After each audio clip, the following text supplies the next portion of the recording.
Welcome to the Secrets of College Planning. I'm your host, Anthony Uva, and today we're going to get some insight into track and field at the college level.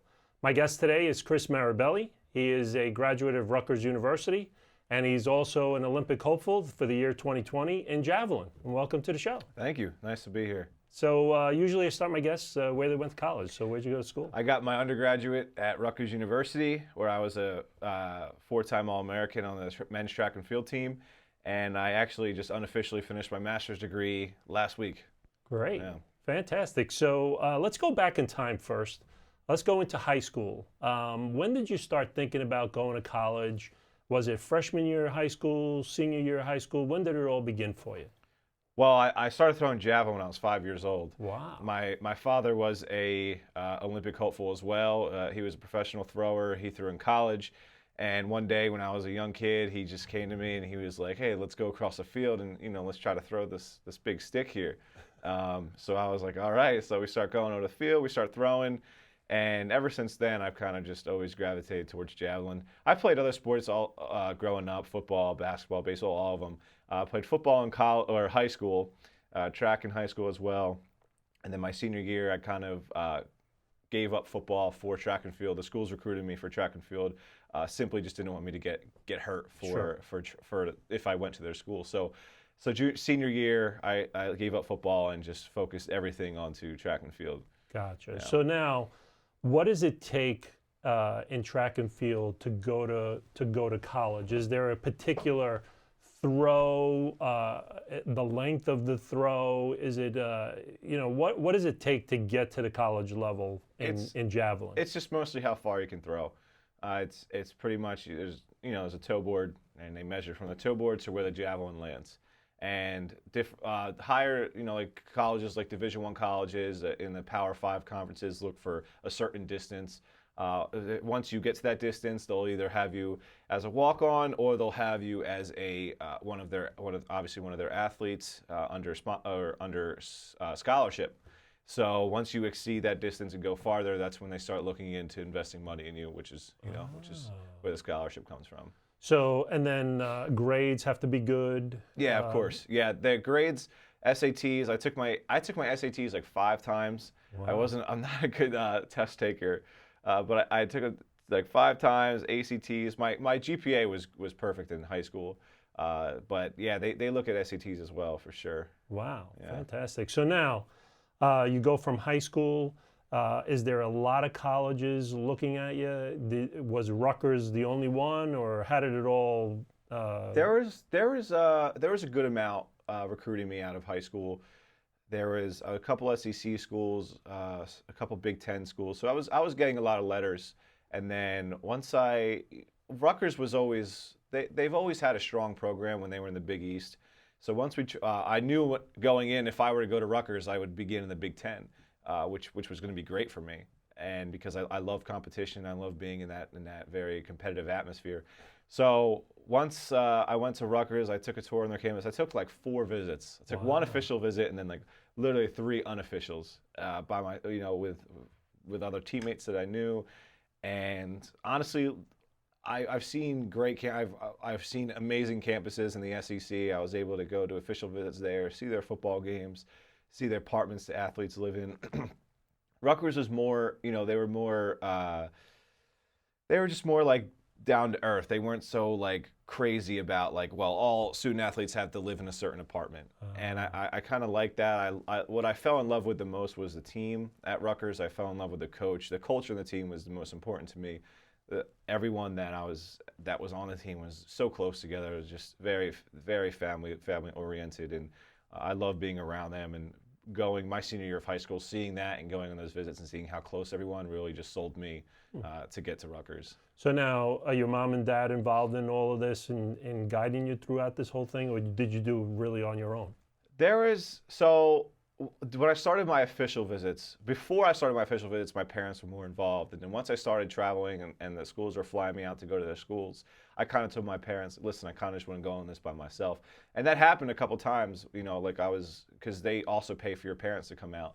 But I told them, listen, I want to do this on my own. I don't want any outside influence. I want to see how it is for me, how it fits for me, and then we'll just go from there. Wow. So, yeah. So now you go from there from high school, you go to Rutgers. What's the 4 years like, and how do you become an All-American? Yeah, it was incredible experience. I had an amazing time. I was four-time All-American my freshman year. I started off strong. I qualified for the national championships, which is difficult for a freshman to do. I ended up taking honorable mention All-American. I didn't throw as well, but it's okay because I was just like 18 years old. I was a young kid. My sophomore year was great. I won my first Big Ten championship. As a sophomore, was a huge underdog. Went to the national championships again. I also, earlier that summer, I qualified for Team USA for the junior Pan American Games, where it was in Canada, and I actually won the gold medal, which was an amazing experience. But sophomore year was nice. So like I said, Team USA won the gold. Went to the national championship again, and then I was 19 years old and qualified for the 2016 Olympic trials as a 19-year-old kid. So I was the youngest competitor in the field, competing against 28, 29-year-olds, professional throwers, and I'm just sitting there like, oh my goodness, this is crazy. So what I was able to learn from that meet, I think, was the most valuable to my throwing experience and throwing career. Junior year, first team All-American, won the Big Ten championship again. And then my senior year, I actually towards the end of my junior year, I tore my rotator cuff and my labrum at the Penn Relays in the middle of my season when I was having the best season of my career. I knew I tore it, but I was getting like cortisone shots and like saline shots every other weekend to get me through the rest of the season. And I was still able to win the Big Ten championship again. Still able to get first team All-American. Senior year, I took a redshirt year because I was recovering from this. I got the surgery in September, so I was able to take off that year and redshirt and get back to, rehabbing my arm. Yeah. And then my fifth year, I started my master's degree, so I was still under Rutgers, still in the NCAA. Won the Big Ten championship again. Went to the nationals in my comeback year, and made second team All-American my last year. But it's been a heck of a ride. Wow. And, I'm excited to bring it into the next level. So now there's a lot of people out there that talk about it's all about the sport, it's not about academics. What's your take going to Rutgers on what the sport takes to do it at Rutgers and what it takes for academics at Rutgers? Yeah, I've always said, my parents always told me that academics is more important than athletics. Obviously, you can't do your sport forever.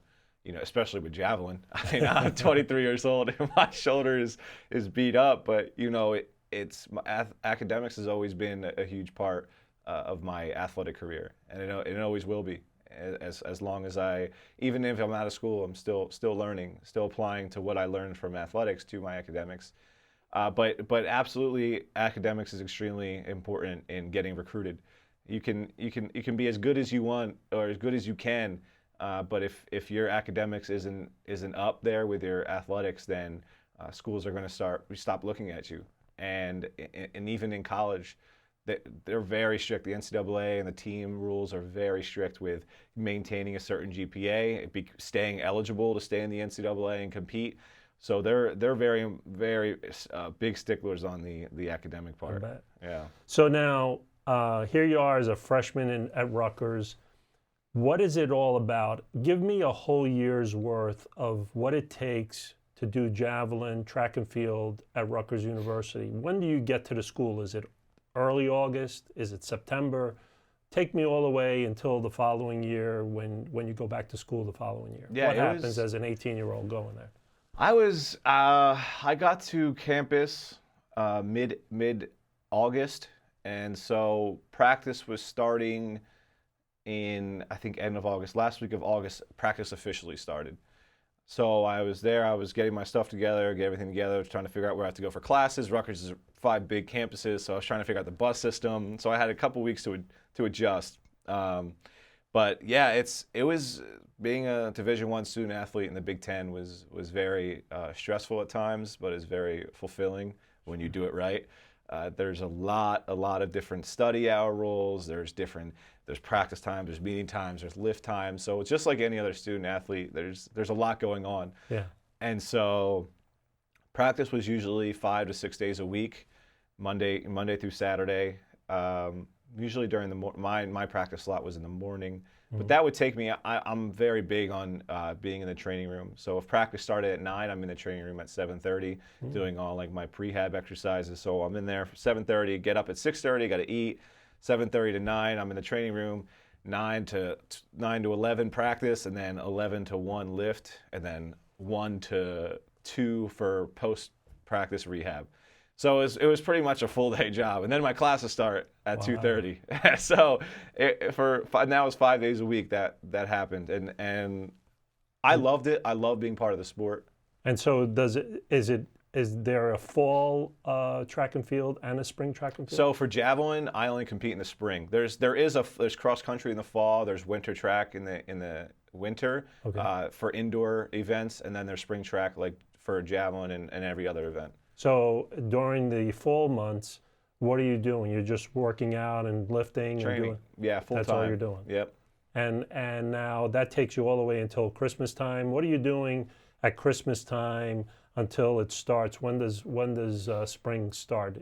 February? Yeah, it starts in March. So like January is actually considered our preseason. So that's when Rutgers has. So we have like 2 weeks of Christmas break, and then Rutgers brings us back. And our coaches brought us back, and it was like a preseason. So we were at practice every day or twice a day until the rest of Christmas break. Wow. So our only focus was track and field, which was stressful, but it was also amazing because all we did was track, and we didn't have to worry about classes or anything. Yeah. But our season usually begins the end of March, and depending how well you do, shows how far you're going to go in the season. So usually my season ended in like August. Mid-July or August. Wow. Yeah, it's a long season. So now, how many meets are there in the spring? Give us the take of what you're going through in the spring. So there was usually meets either every weekend or every other weekend where we're traveling. So we would leave on a Thursday and come back on a Sunday.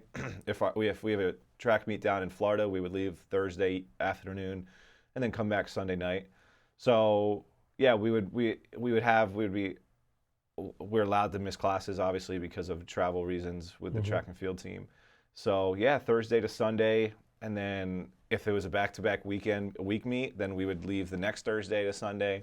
But it was exciting. You know, you're 18, 19, 20 years old, you're traveling all around the U.S. on the school's dime. It was amazing. Sure. Yeah. So now, how many meets is all together? Is it like 10? Yeah, it could. Yeah, just like I said, depends on how well you do. Because if you do better than, if you go farther than the Big Tens, if you qualify for nationals, you're there for another 2 meets. You qualify for the USA Championships, you're there for another meet. You qualify for the Olympics, that's another meet. And it's just more train. It's another month of training because usually towards the end, those meets are spread out like to once a month, so you have more time between the train or rest. So and now, when you get to the NCAA tournament for it. That's a whole month's worth, and is it at the end of the school year? Is it like May or June? By the Big Tens, which is in like mid-May, is when school was mostly getting out. At least for me, it did.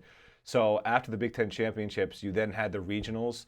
So in order to qualify for the regionals, you have to be the top 48 on the eastern side of the U.S., and then you go to the regional meet, and then you have to take top 12 in the regional meet. Wow. And that was in end of May. So you take top 12 in that meet to qualify for the national championships, and that's in like mid-June. And and then it's just 12 athletes for each event at the national championships. Wow. So yeah, it's interesting. For track and field to qualify for the national championships and to be an All-American is actually different than most other sports. Sure. You know. Yeah. So it just keeps on dwindling down as you get closer and closer. Just trimming the fat. So now, throwing wise, I mean, what are you looking at the college level compared to a high school student doing it? What's the furthest you've thrown? My official throw is 251 feet. Wow. So it equates to a little over 76 meters. And so high school, to be recruited at a high school from good schools, you probably would want to throw around 200 feet, 190 feet around there. You start getting some looks from some universities. When I was in high school, my PR was 216 feet. So I was top in the country. So being able to throw that far, colleges are like, wow, well he can actually qualify for the national championships in his freshman year. So we're gonna try to get him on board, try to get him because it looks good for our track and field team. Sure. So from there, that's they. And so training wise, was it your dad in high school? Yep. And then it's a college coach? Yeah. And now who trained you when you get to the Olympic level? So my dad trained me from 5 years old to 18 years old. Wow. Having your coach live with you is probably one of the most difficult things, especially just you're sitting on the couch and you're just he walks in the door. Why aren't you training? What are you doing? And I'm just like, Dad, I just got home from school. Come on. But no, it was amazing having him because if it wasn't for him, I wouldn't be able to be where I am right now. But once I went to college, I had my college coach. He coached me from freshman all the way through the end of my 5th year. And now I'm actually I'm coaching myself. I've know so much about the javelin. I've been around it for 18 years. Right. So I've been around the sport. I've been around the event for so long that I know what to look for. I know what to do. But when I go out to Washington, I'll have a coach out there training me once I move out there in February. Wow. So now, are there techniques that you have to do? Do you stretch your arm a different way? How does it all work? How does someone throw that far? Yeah, well, a lot of people think the common misunderstanding of javelin is, you just have to be strong, and that's not it. I can tell you that I was definitely not one of the strongest throwers in high school or college, but I was still able to beat everyone just purely off my technique. I'm a technique-driven thrower. I'm not a muscle thrower, and so I've tried to become a master of my technique. And so there's a lot of different ways people coach. That's where a lot of discrepancies come into play. But I mainly focus on what I think is the best technique for me, which is what the world-class throwers have commonalities in technique that I do, and I have commonalities in what they do. So I kind of just I take what I can from different people and I kind of apply it to what is going to be best for me. Gotcha. Now, financial-wise, at the college level, Rutgers is just like everybody else. They're expensive. Mm-hmm. Track and field is a non-revenue type of sport, right? So they don't have these full scholarships like football and basketball. How do they get, a package together that looks reasonable enough for a person like yourself to come to school there? Well, coming out of high school, like I said, I was one of the top throwers in the country, and they knew that I was going to have success immediately. I was going to have an immediate impact my freshman year. And they looked at that as something that they wanted to invest in, and so they were able to provide me. They actually provided me with a full scholarship. Right. They knew that, like I said, immediate impact. They knew that I was going to qualify. But it's for the not like national that for everybody. Definitely not. I think I'm not exactly sure with the numbers. They definitely have a very limited amount of full scholarships for track and field. Okay. Yeah. So basically there's money there. It's just that it's not enough where it covers everything all the time. You just happen to be one that actually can cover everything. Yeah, and I can tell you that athletes that do one event have very, very little chance of earning a full scholarship in college. Everyone always said, you need to do another event, you need to throw discus, you need to do this, you need to do that. And I was like, well, if I can become a purebred in javelin and throw far enough, then maybe they'll just invest all their money in me. And that's exactly what they did. And so that's why a lot of people I'm one of the very few people on the team that only do one event. Yeah. And I only compete in the spring. Wow. Yeah. That's amazing. Now, do you know any differences between a Division I school like Rutgers and a Division III type school? Is there monies available for any of the track runners or javelin throwers at any of the levels? I think what the difference is, I don't know if Division III schools give athletic scholarships. I think they're more of they lean more towards financial aid or grants. Okay. But there's absolutely more money in Division I, especially in the Power Five, than there would be in a Division III school. Gotcha. Yeah. Okay. So now you've graduated. You're an Olympic hopeful.